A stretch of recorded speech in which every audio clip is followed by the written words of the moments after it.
ജീവിതത്തിൽ മറ്റുള്ളവർക്ക് നന്മ ചെയ്യാൻ ലഭിക്കുന്ന അവസരങ്ങളൊന്നും നമ്മൾ നഷ്ടപ്പെടുത്തി കളയരുത് കേട്ടോ. ചിലപ്പോഴൊക്കെ ചില തടസ്സങ്ങളൊക്കെ ആയിട്ട് നമ്മുടെ മുമ്പിലേക്ക് ചില അവസ്ഥകളൊക്കെ കടന്നു വന്നേക്കാം. പക്ഷേ നന്മ ചെയ്യാൻ ലഭിക്കുന്ന അവസരങ്ങളൊക്കെ നന്മ ചെയ്യാനായിട്ട് പരിശ്രമിക്കണം.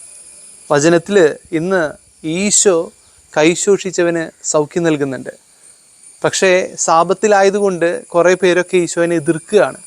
സാപത്തിൽ എന്തിന് രോഗശാന്തി നൽകണമെന്നാണ് കൂടെ നിന്നവരൊക്കെ ഈശോയെ വിമർശിക്കുന്നത്. ഓക്കെ, നന്മ ചെയ്യാൻ ലഭിക്കുന്ന അവസരങ്ങളൊക്കെ നന്മ ചെയ്യുക. അതിനെന്ത് ബന്ധം വന്നാലും അതിനെതിരെ നിന്നുകൊണ്ട് ആ നന്മ ചെയ്തു തീർക്കാനായിട്ട് ദൈവം ആഗ്രഹിക്കുന്നുണ്ട്. നമ്മുടെ ജീവിതത്തിലൊക്കെ ചിലപ്പോഴൊക്കെ ചില മടി, ചിലപ്പോഴൊക്കെ നമ്മുടെ സമയം നഷ്ടപ്പെട്ടു പോകുമോ എന്നുള്ളൊക്കെ ചിന്തകളൊക്കെ കാരണം ഒരുപാട് നന്മകളൊക്കെ ചെയ്യാൻ പറ്റാതെ പോയ അവസ്ഥകളൊക്കെ നമ്മുടെ ജീവിതത്തിലുണ്ടാകാം.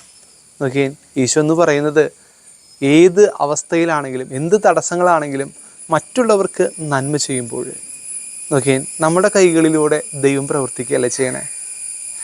ദൈവം പ്രവർത്തിക്കാനായിട്ട് നമ്മളെ ഉപകരണങ്ങളാക്കുകയാണ് മറ്റുള്ളവർക്ക് വേണ്ടി നന്മ ചെയ്യുമ്പോൾ.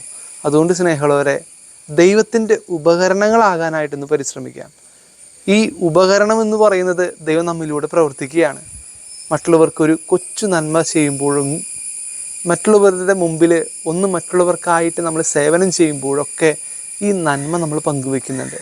അപ്പോൾ അതുകൊണ്ട് നന്മ ചെയ്തുകൊണ്ട് ഈശോയെപ്പോലെ ജീവിക്കാൻ, അല്ലേ, പ്രതിഫലങ്ങളൊന്നും ഇച്ഛിക്കാതെ മറ്റുള്ളവർക്ക് വേണ്ടി നന്മ ചെയ്യുമ്പോഴാണ് നമ്മുടെ കരങ്ങൾ ദൈവത്തിൻ്റെ കരങ്ങൾ പോലെയാകുന്നത്. മദർ തെരേസയുടെ കരങ്ങൾ കണ്ടിട്ടില്ലേ? ചുക്കിച്ചുളിഞ്ഞ ആകെ വികൃതമായ കരങ്ങൾ. പക്ഷേ ഈ ലോകത്തിൽ എത്രയധികം നന്മ ചെയ്ത കരങ്ങളാണ്. ഒരമ്മയുടെ വലിയ സൗഭാഗ്യത്തിൻ്റെ കരങ്ങളായിട്ട് നമുക്ക് കാണാൻ സാധിക്കും. അതുകൊണ്ട് സ്നേഹമുള്ളവരെ, നമ്മുടെ കരങ്ങളും ദൈവത്തിൻ്റെ കരങ്ങളായിട്ട് തീരട്ടെ, ദൈവത്തിൻ്റെ ഉപകരണങ്ങളായിട്ട് തീരട്ടെ. ദൈവം സമൃദ്ധമായി അനുഗ്രഹിക്കട്ടെ.